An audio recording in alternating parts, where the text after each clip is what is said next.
The story of the Advent wreath, where darkness meets hope. Hi there. Thanks for being here.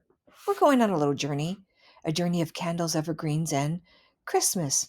So let's begin. Long before Advent wreaths, people lit candles during the winter because honestly, the sun felt like it had taken an extended sabbatical for several months, and the darkness, oh, peak seasonal gloom. So those tiny glowing flames became little beacons of hope, like nature's way of saying, hey, spring's coming.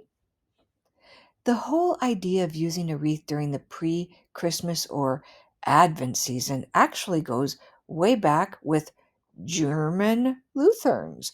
It wasn't new, more like we've been doing cozy circle shaped greenery things for a while, thank you.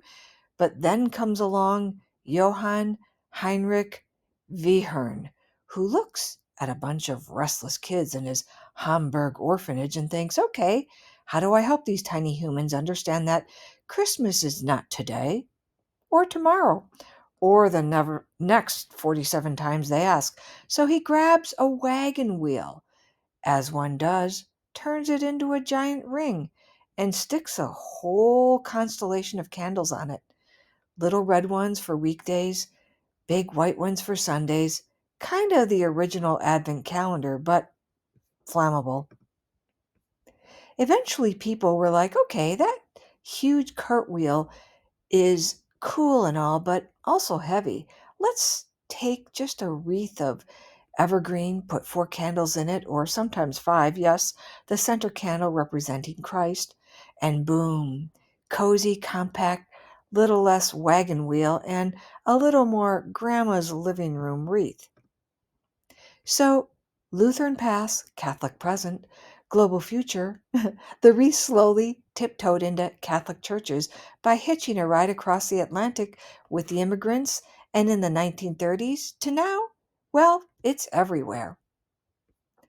The wreath itself is circular. Evergreen is basically saying life goes on, God goes on, light goes on, no matter what. And the candles, each little flame is a tiny rebellion against the cold dark of the winter.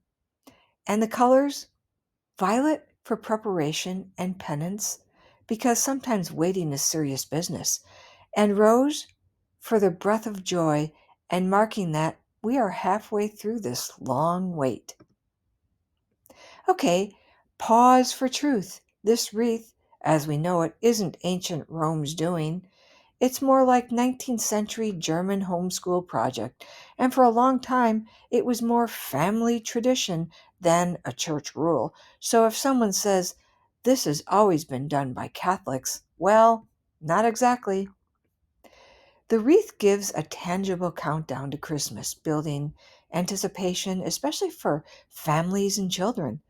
It's not too late. Go ahead, light a candle, and watch hope flicker. The wreath makes waiting the hardest part kind of beautiful.